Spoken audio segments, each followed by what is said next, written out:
महाशिव पुराण दिन 3 शिव कृपा की अद्भुत कथा। पाप, पश्चाताप और मोक्ष की महागाथा। सूत जी बोले, हे शौनक, ऋषि संसार में भगवान शिव की महिमा का वर्णन करना अत्यंत कठिन है। वे ऐसे देव हैं जो केवल देवताओं के नहीं बल्कि पतित और पापी जीवों के भी उद्धारक हैं। जो मनुष्य संसार के मोह, पाप और अज्ञान में डूब जाता है, यदि वह एक बार भी सच्चे हृदय से महादेव की शरण में आ जाए तो महादेव शिव उसका हाथ पकड़ लेते हैं।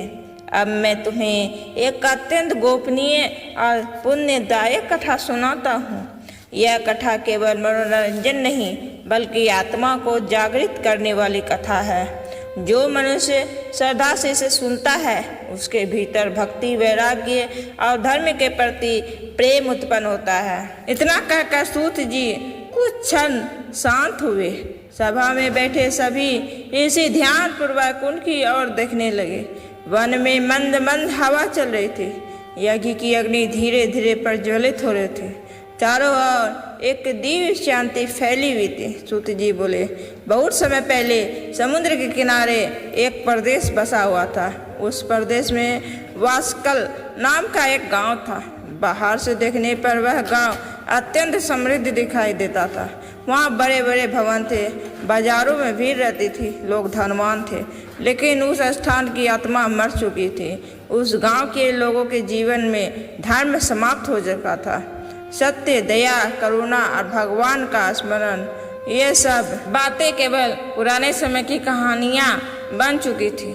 लोग दिन रात केवल धन कमाने, दूसरों को धोखा देने और विषय भोगों में डूबे रहने में लगे रहते थे। किसी को पाप पुण्य का विचार नहीं था, किसी को मृत्यु का भय नहीं था। ब्राह्मण भेद भूल चुके थे, क्षत्रिय न्याय छोड़ चुके थे, वैश्य लालच में डूब चुके थे और सामान्य लोग अज्ञान में पड़े हुए थे। यहाँ का वातावरण इतना दूषित था कि अच्छे विचार भी यहाँ टिक नहीं पाते थे। हे मुनियों, यही संसार का नियम है। जब मनुष्य भगवान को भूल जाता है तब उसका पतन शुरू हो जाता है। उसी गांव में बिंदुक नाम का एक ब्राह्मण रहता था। यह जन्म से ब्राह्मण था, परंतु उसके कर्म अत्यंत नीच थे। उसके मन में न दया थी, न धर्म, न किसी के प्रति सम्मान। उसकी आंखों में अहंकार भरा रहता, वाणी कठोर थी और मन विषय वासनाओं से भरा हुआ था। वह दिन रात गलत लोगों की संगति में रहता। मदिरा पीना, जुआ खेलना, दूसरों को धोखा देना और परिस्थितियों के पीछे भागना, यही उसका जीवन बन चुका था। उसकी पत्नी का नाम था चंचुला। चंचुला अत्यंत सुंदर थी। उसका चेहरा शांत था, उसकी आंखों में मासूमियत थी और उसका मन स्वभाव से धार्मिक था। विवाह के बाद उसने पूरे मन से पत्नी धर्म निभाने का प्रयास किया। वह प्रतिदिन सुबह जल्दी उठती, घर को साफ करती, दीपक जलाकर भगवान का स्मरण करती, पति के लिए भोजन बनाती और मन ही मन प्रार्थना करती, हे प्रभु, मेरे पति को सद्बुद्धि दीजिए। लेकिन बिंदु को इन बातों से कोई मतलब नहीं था। वह घर से बाहर रहता, रात देर से लौटता और लौटते ही क्रोध करने लगता। यदि चंचुला उसे समझाने का प्रयास करती तो वह हंस पड़ता। धर्म, पूजा, भगवान, ये सब कमजोर लोगों की बातें हैं। जीवन का आनंद लेना ही सबसे बड़ा सुख है। यह सब चंचुला के हृदय को भीतर तक घायल कर देते। धीरे धीरे उसके मन में निराशा बढ़ने लगी।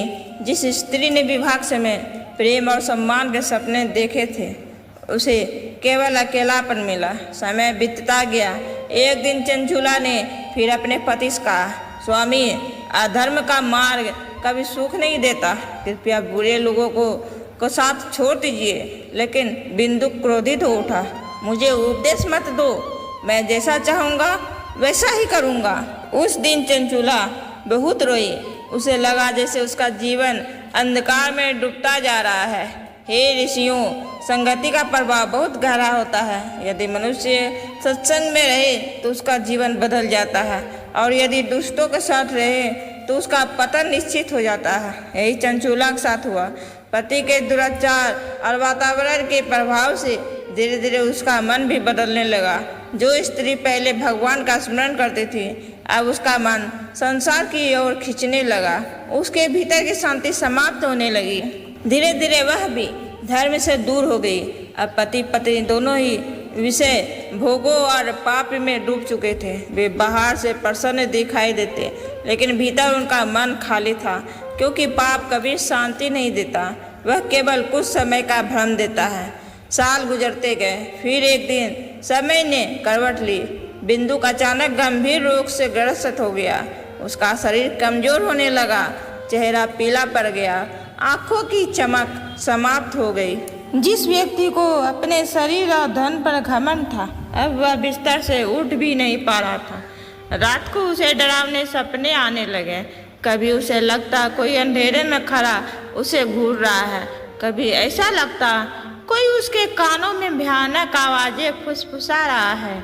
यह डर कर उठ बैठता, लेकिन फिर भी उसके भीतर सच्चा पश्चाताप नहीं आया। वह अपने पापों को स्वीकार नहीं कर पा रहा था।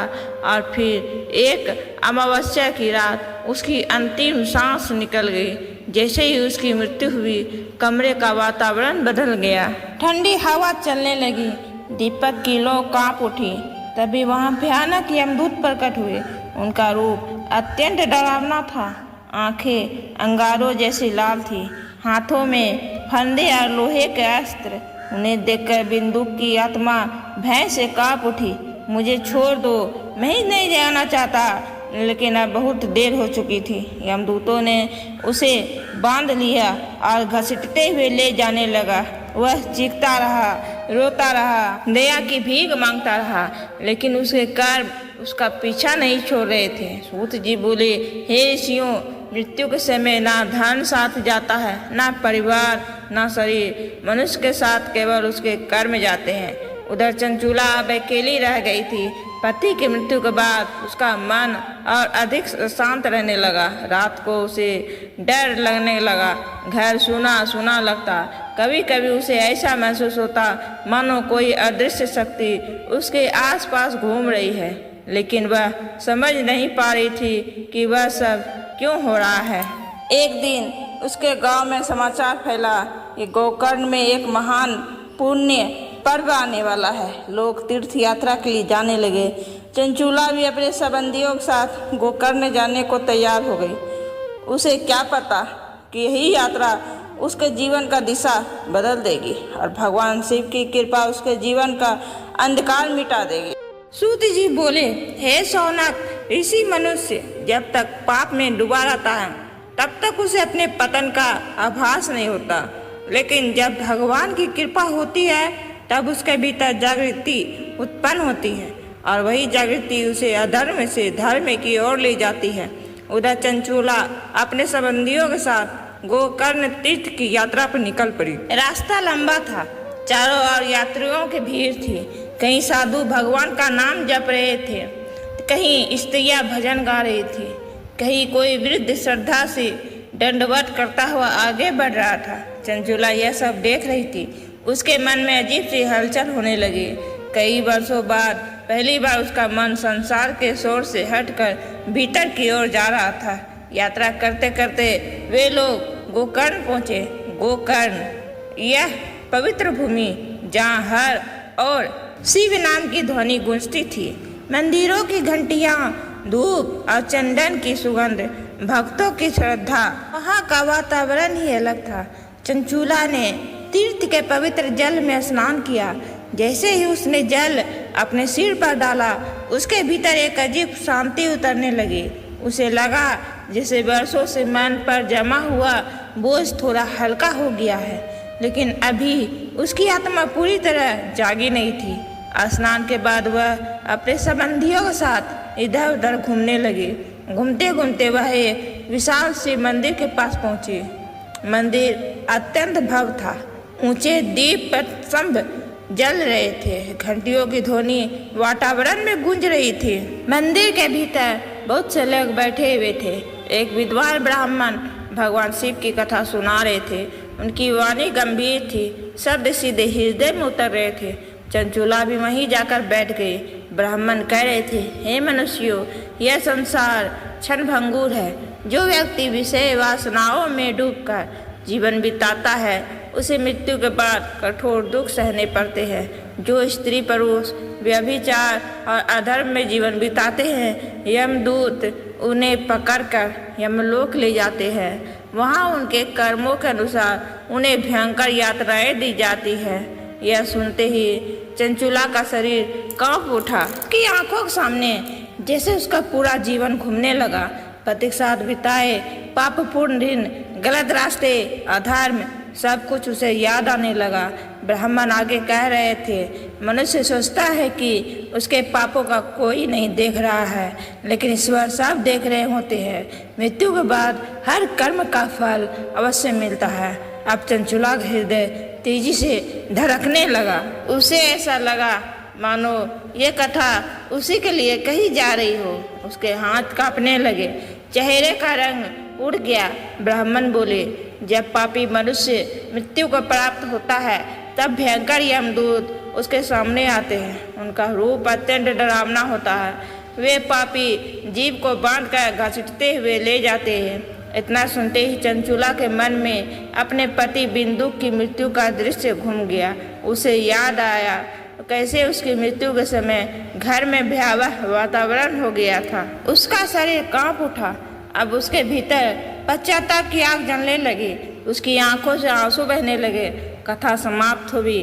लोग धीरे धीरे मंदिर से बाहर जाने लगे, लेकिन चंचूला वहीं बैठी रह गई।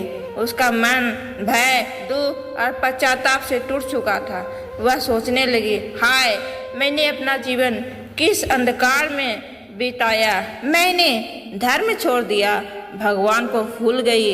अब मेरा क्या होगा। उसकी सांसें तेज हो गई। वह मन ही मन रोने लगी। मृत्यु के बाद जब यमदूत मुझे पकड़ेंगे, जब मेरे पापों का दंड मिलेगा, तब मैं क्या करूँगी। कौन मेरी रक्षा करेगा। कौन मुझे उन भयानक यातनाओं से बचाएगा। अब उसका हृदय पूरी तरह टूट चुका था। वह रोते रोते उस ब्राह्मण के पास पहुँची जो कथा सुना रहे थे। जैसे ही वह उनके पास पहुँची, तुरंत उनके चरणों में गिर पड़ी। आंखों से आंसू बहते जा रहे थे। वह कांपती हुई आवाज में बोली, हे ब्राह्मण देव, मैं बहुत बड़ी पापनी हूँ। मैंने अपना जीवन अधर्म में खो दिया। मैंने धर्म का मार्ग छोड़ दिया, भगवान को भूल गई। अब मुझे अपने कर्मों का भय सताने लगा है। आप ही मेरे गुरु हैं, आप ही मेरे रक्षक। कृपा करके मुझे इस अंधकार से बाहर निकालिए। सूत जी बोले, हे ऋषियों, जब मनुष्य का हृदय सच्चे पश्चाताप से भर जाता है, तभी उसके उद्धार का मार्ग खुलता है। चंचूला की करुण पुकार सुनकर वह ब्राह्मण दयालु हो उठे। उन्होंने उसे उठाया और प्रेम पूर्वक कहा, हे पुत्री, भय मत करो। भगवान शिव अत्यंत दयालु हैं। वे पतितों का भी उद्धार करते हैं। यदि मनुष्य सच्चे मन से अपने पापों का पश्चाताप करे और भगवान के शरण में आ जाए, तो महादेव उसे कभी त्यागते नहीं। ये शब्द सुनते ही चंचूला की आंखों से आंसू और तेजी से बहने लगे। वर्षों बाद पहली बार उसे ऐसा लगा मानो अंदर। ब्राह्मण बोले, आपसे तुम भगवान शिव का स्मरण करो, ओम नमः शिवाय मंत्र का जाप करो, सत्संग सुनो, अपने मन को पवित्र बनाओ। याद रखो, पाप कितना भी बड़ा क्यों ना हो, भगवान शिव की कृपा उससे बड़ी होती है। चंचूला हाथ जोड़कर रोती रही। उस दिन उसके भीतर कुछ बदल चुका था। जिस स्त्री का मन वर्षों से संसार में भटक रहा था, अब वही मन भगवान शिव की शरण में खोजने लगा। सूत जी बोले, हे मुनियों, यही भगवान शिव की महिमा है। वे पत्थर जैसे हृदय में भी भक्ति का दीप जला देते हैं।